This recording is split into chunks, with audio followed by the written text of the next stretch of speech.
संविधान निर्माता बाबा साहब भीमराव अंबेडकर, डॉक्टर राजेंद्र प्रसाद और ऐसे तमाम उन सभी को भी मैं नमन करता हूं, प्रणाम करता हूं। उन्होंने देश के संविधान का और ऐसे संविधान का जो हमें सब कुछ देता है और हमें इस लोकतंत्र को मजबूत बनाने का काम किया है, उनको भी मैं प्रणाम करता हूं।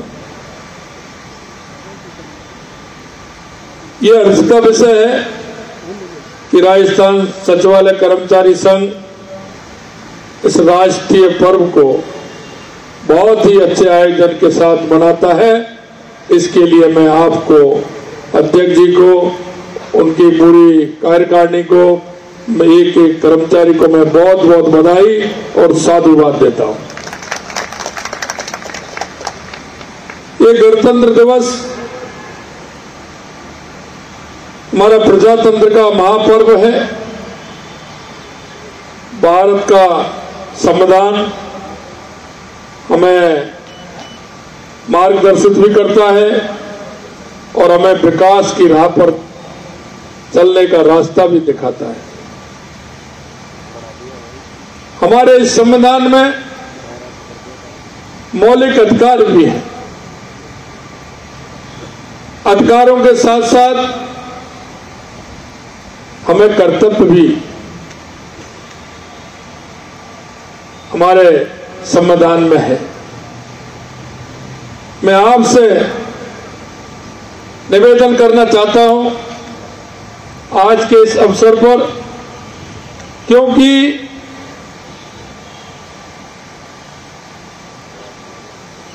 हम अधिकारों की चिंता तो करते हैं लेकिन कर्तव्यों की तरह इंगित नहीं कर पाते हैं। जैसा कि माननीय हमारे मुख्य सचिव जी ने कहा कि हमें ध्यान रखना चाहिए कि किस तरह से हमें काम करना है। सीताराम जी ने मेरे को कई बातों को इंगित किया है। मैं निश्चित रूप से इस परिवार का प्रमुख होने के नाते ये सारी बातों को ध्यान रखना आवश्यक है। मैं इन बातों को इसलिए मानता हूं कि जब हम काम करते हैं तो काम करते करते हमें कुछ आवश्यकता भी होती है और वो आवश्यकता आवश्यक इसलिए मानी जाती है कि जब हम काम करते हैं तो हमारी उन आवश्यकताओं की अगर पूर्ति नहीं होगी, ठीक प्रकार से अगर हम नहीं करेंगे तो हमारा जो काम है उसके साथ न्याय नहीं कर पाएंगे। मैं इसलिए इनको उचित मानता हूं और आपको यह भी विश्वास दिलाता हूं कि आपकी अगर इस तरह की होंगी तो निश्चित रूप से उन समस्याओं के ऊपर भी ध्यान दिया जाएगा।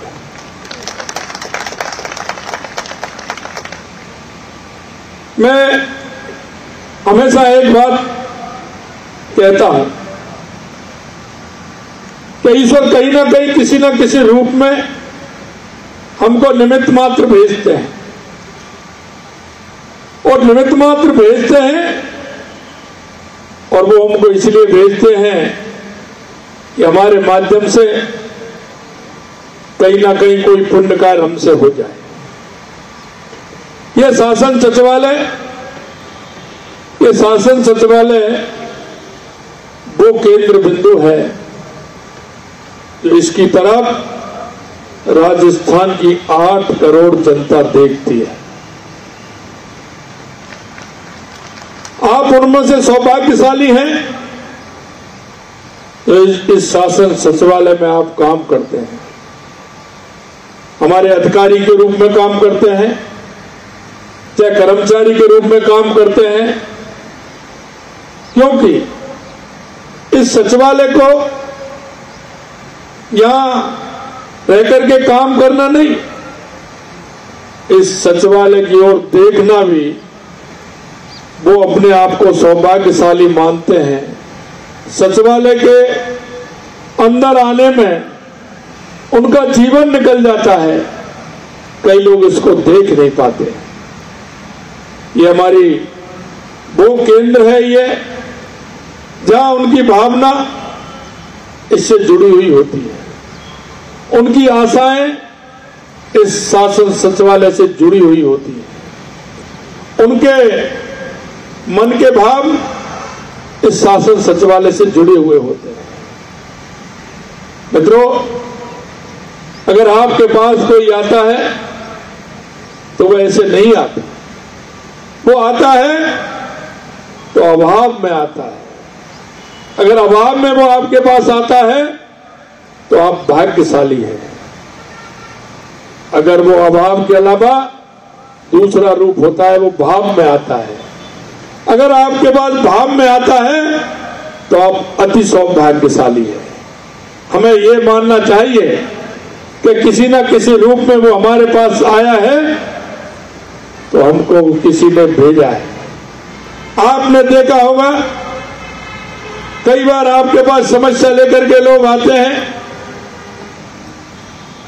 और आप उन समस्याओं के बारे में देखते हैं, सुनते हैं, लेकिन उनमें से 40%, 50% समस्याएं अपने आप हल हो जाती हैं।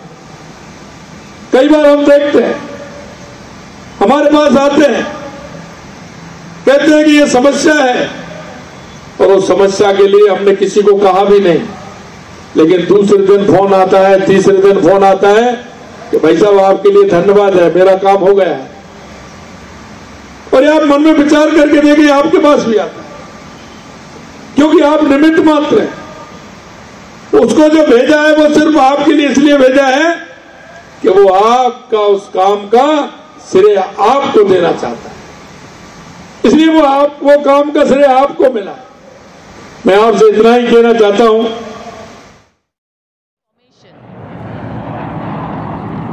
Which our cameras are now going to catch for you. But yes, we got some, but we didn't get some.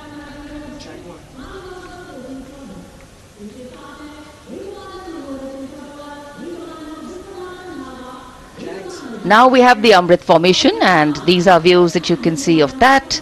All Jaguars. Formation derives its name from Amrit Kal, India's vision for 2047. And the Arrowhead formation will be flown by 6 Jaguar aircraft.